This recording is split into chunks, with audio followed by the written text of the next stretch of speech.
సూర్యాపేట జిల్లా కేంద్రంలో వెలుగు చూసిన పరువు హత్య కేసులో ఆసక్తికరమైన నిజాలు వెలుగు చూస్తున్నాయి. వడ్లకొండ కృష్ణను హత్య చేసేందుకు అతని భార్య భార్గవికి చెందిన కుటుంబ సభ్యులు నలుగురితో పాటు మరో 2 పాల్గొన్నట్టు పోలీసులు గుర్తించారు. 6 నిందితులను పోలీసులు అదుపులోకి తీసుకున్నట్టు తెలుస్తోంది.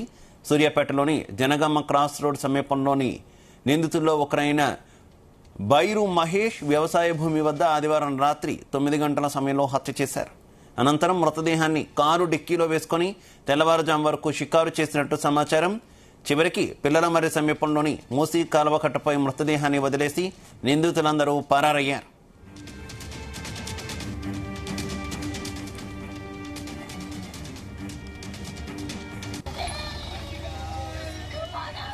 ఇష్టం లేకుండా తమ సోదరి భార్గవిని వివాహం చేసుకోవడంతో 2 నెలలుగా కృష్ణను అంతం చేసేందుకు ప్రణాళికను సిద్ధం చేసుకున్నారు.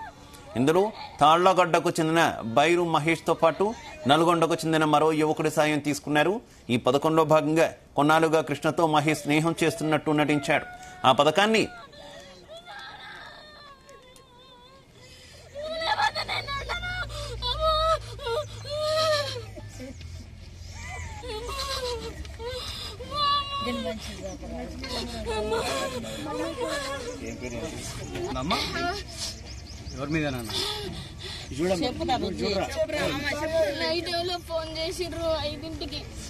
ఈ పథకంలో భాగంగా కొన్నాళ్లుగా కృష్ణతో మహేష్ స్నేహం చేస్తున్నట్టు నటించాడు. ఈ పథకాన్ని ఈ నెల 19న అమలు చేయాలని చూసిన కుదరక ఆదివారం రాత్రి హత్య చేశారు. కృష్ణ హత్య కేసులో ప్రధాన నిందితుడైన కోట్ల నవీన్, నానమ్మ, బుచ్చమ్మ మొదటి నుంచి మన్మరాల వివాహాన్ని వ్యతిరేకిస్తూ వస్తున్నారు.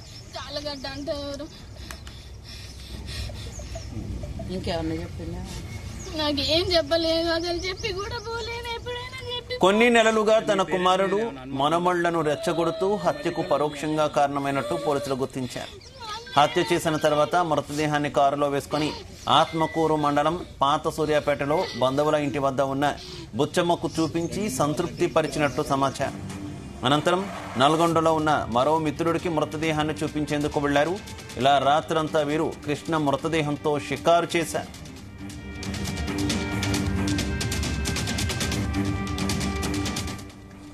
ఇదే విషయానికి సంబంధించి మరింత సమాచారం మా కరెస్పాండెంట్ జానయ్య అందిస్తారు. జానయ్య. శివ, సూర్యాపేట జిల్లా కేంద్రంలో జరిగినటువంటి పరువు హత్యకు సంబంధించి ఆసక్తికరమైనటువంటి విషయాలు వెలుగు చూస్తున్నట్టుగా తెలుస్తోంది. ఇప్పటికే ఈ హత్యకు సంబంధించి 6 నిందితులను కూడా పోలీసులు అదుపులోకి తీసుకున్నట్లుగా తెలుస్తోంది. అయితే ఈ హత్యకు కారణం ప్రేమ వివాహం చేసుకున్న కృష్ణను హత్య చేసేందుకు ఖచ్చితంగా ప్రేమ వివాహం చేసుకోవడమే కారణంగా కూడా పోలీసులు ఇప్పటికే ఒక ప్రాథమిక అంచనాకు రావడం జరిగింది. అందులో భాగంగానే ఏదైతే కృష్ణ ప్రేమించి పెళ్లి చేసుకున్నటువంటి భార్గవి కుటుంబ సభ్యులను మొదటగా ఇందులో అదుపులోకి తీసుకొని విచారించినట్టుగా తెలుస్తోంది. అయితే ఈ హత్య చేయడానికి ముఖ్యంగా భార్గవి ఎవరైతే కృష్ణ ప్రేమించి పెళ్లి చేసుకున్నటువంటి భార్గవి నానమ్మ ఎవరైతే బుచ్చమ్మ ఉన్నారో ఆమెనే ఈ హత్యకు ప్రేరేపించినట్లుగా కూడా పోలీసులు గుర్తించడం జరిగింది. దాదాపుగా 2 నెలలుగా కృష్ణను హత్య చేసేందుకు కూడా ఒక ప్రణాళికను రూపొందించుకోవడం జరిగింది. అయితే కృష్ణ భార్గవి సోదరుడు ఎవరైతే నవీన్ ఉన్నారో వీళ్ళిద్దరూ మొదటగా స్నేహితులుగా ఉండేవారు. అయితే స్నేహితులుగా ఉన్న క్రమంలో కృష్ణ మృతుడు ఎవరైతే ఉన్నారో కృష్ణ అప్పుడప్పుడు నవీన్ వాళ్ళ ఇంటికి వెళ్తున్న క్రమంలో భార్గవితో ప్రేమ వ్యవహారం నడిపించారు. ఈ క్రమంలో భార్గవికి వేరే ఇతర కుటుంబ సభ్యులు వేరే పెళ్లి చేసేందుకు వేరే సంబంధం కూడా చూడడం జరిగింది. ఈ నేపథ్యంలో ఈ పెళ్లి చేస్తారనే కారణంతో భార్గవిని కృష్ణ ఎవరికి తెలియకుండా తీసుకెళ్లి పెళ్లి చేసుకోవడం జరిగింది. ఈ క్రమంలో అప్పటి నుంచి కూడా ఇటు భార్గవి తల్లిదండ్రులు కావచ్చు, సోదరుడు నవీన్ కావచ్చు, ఇటు భార్గవి నానమ్మ బుచ్చమ్మ ఎవరైతే ఉన్నారో వీళ్ళంతా కూడా కృష్ణ పైన కక్ష పెంచుకోవడం జరిగింది. కులాంతర వివాహం చేసుకున్నాడనే కారణంతో అతని హత్య చేయాలనేది కూడా ముందు నుంచి కూడా వీళ్ళు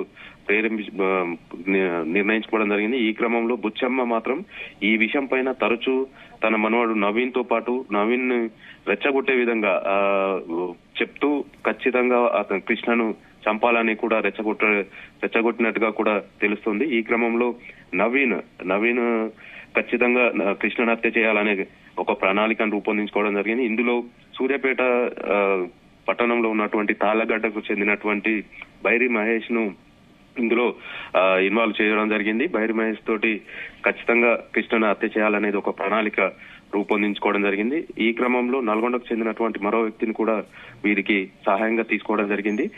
తన నాయనమ్మ చెప్పినట్టుగా ఈ కృష్ణను హత్య చేసేందుకు ఒక ప్రణాళికను రూపొందించుకోవడం జరిగింది. ఇందులో ఈ నెల 19నే కృష్ణను హత్య చేసేందుకు కూడా ప్లాన్ చేశారు. కానీ ఆ రోజు కుదరకపోవడం తోటి ఈ ఆదివారం రోజు ఎవరైతే ఈ బైరి మహేష్ నవీన్ కు స్నేహితుడిగా ఉంటూ ఇటు కృష్ణకు స్నేహితుడిగా ఉన్నటువంటి సూర్యాపేటకు చెందినటువంటి మహేష్ కృష్ణను ఇంటి వద్ద నుంచి ఫోన్ చేసి తీసుకెళ్లడం జరిగింది. ఈ క్రమంలో బైరి మహేష్ కు సంబంధించినటువంటి సూర్యాపేట సమీపంలో ఉన్నటువంటి వ్యవసాయ బావి వద్ద అతన్ని మొదటగా ఉరివేసి చంపడం జరిగింది. తర్వాత కక్ష తీరక నవీన్ బండరాయి తోటి కృష్ణ తలపైన మోదడం జరిగింది. ఆ తర్వాత అతను చనిపోయాడనుకుని నిర్ధారణకు వచ్చిన తర్వాత మృతదేహాన్ని కారులో వేసుకొని ఎవరైతే భార్గవి నాయనమ్మ ఎవరైతే బుచ్చమ్మ ఉన్నారో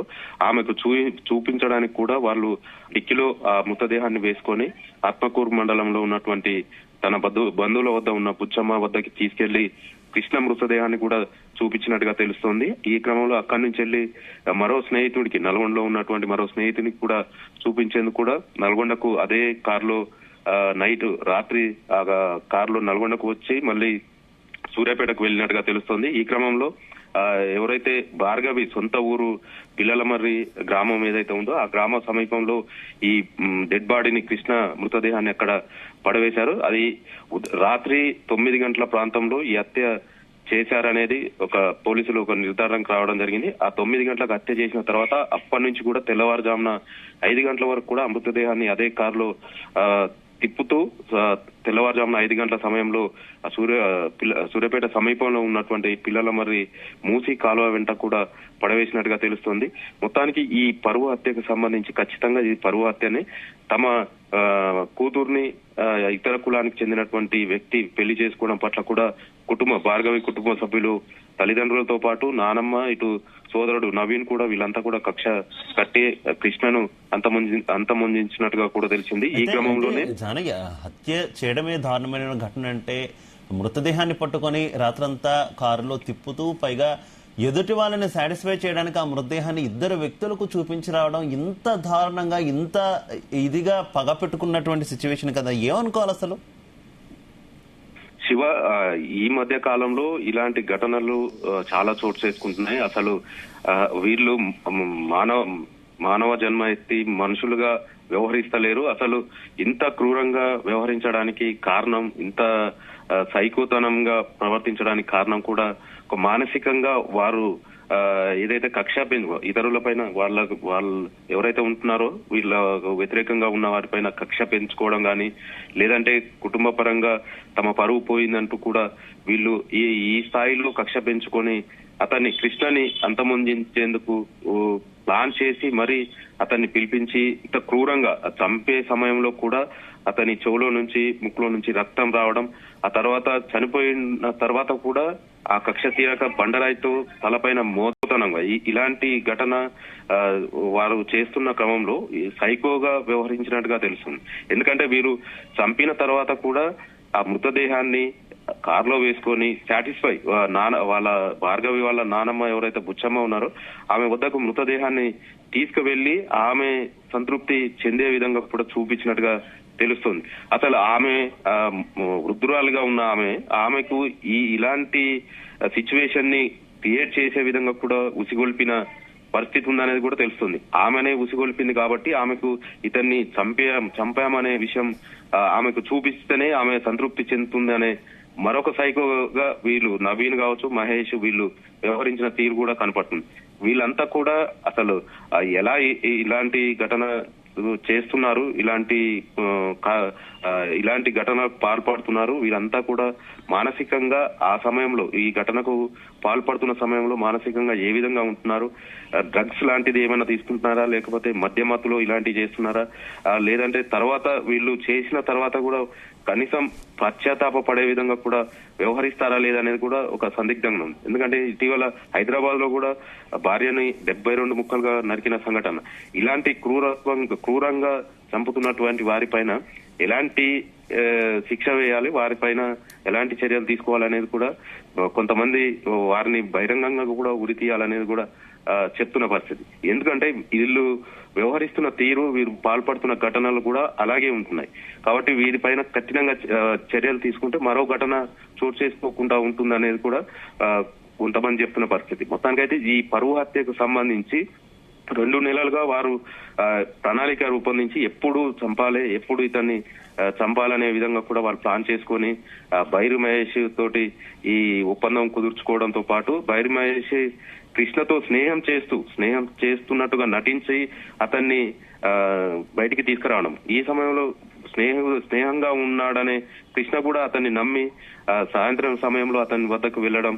అంటే ఇలాంటి ఘటనలు స్నేహం పేరుతోటి అతన్ని బయటికి తీసుకురావడం, హత్య చేయడం, తర్వాత ఆ మృతదేహాన్ని హత్య చేయాలని చెప్పిన వారి వద్దకు చూపించడానికి తీసుకెళ్లడం. ఈ ఘటనకు సంబంధించి ఇలాంటి దారుణమైనటువంటి విషయాలన్నీ కూడా ఇప్పుడిప్పుడే బయటకు వస్తున్నటువంటి పరిస్థితి ఏంటి? ఇప్పటి వరకు పోలీసులు ఏ సెక్షన్ల కింద కేసు నమోదు చేసినటువంటి పరిస్థితి, ఇంకా ఏమైనా అడిషనల్ గా మరికొన్ని సెక్షన్లు ఏమైనా యాడ్ చేసే అవకాశం ఏమైనా కనిపిస్తుందా? ఎంతమంది ఇప్పుడు దాకా పోలీసులు అదుపులో ఉన్నారు?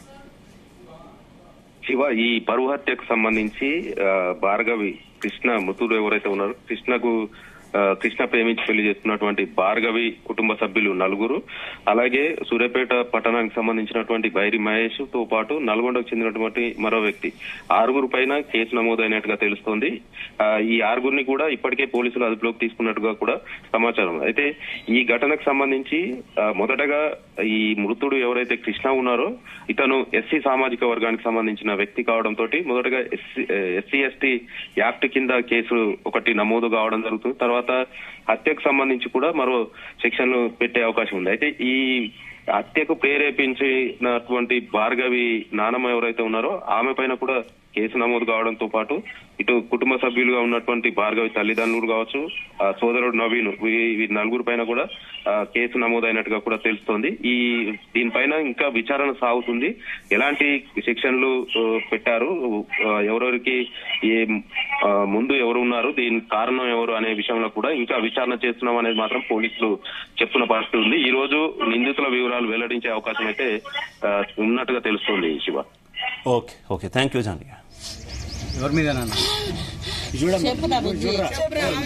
నైట్ ఎవరో ఫోన్ చేసిర్రు 5ంటికి, ఈవినింగ్ టైంలో 5ంటికి బయటికి వెళ్ళిండు. నాకు చెప్పకుండా, ఎప్పుడైనా చెప్పి వెళ్తాడు, అసలు చెప్పకుండా ఎవరు మహేష్ ఆయన పేరు ఫోన్ చేసిండు, వెళ్ళిండు, ఏదో తీసుకొస్తా సరే అని చెప్పి. నాకైతే వాళ్ళ మీదనే ఉంది. మహేష్ ఎవరు? చాలగడ్డ అంటే ఎవరు? ఇంకేమన్నా చెప్పినా నాకేం చెప్పలేదు.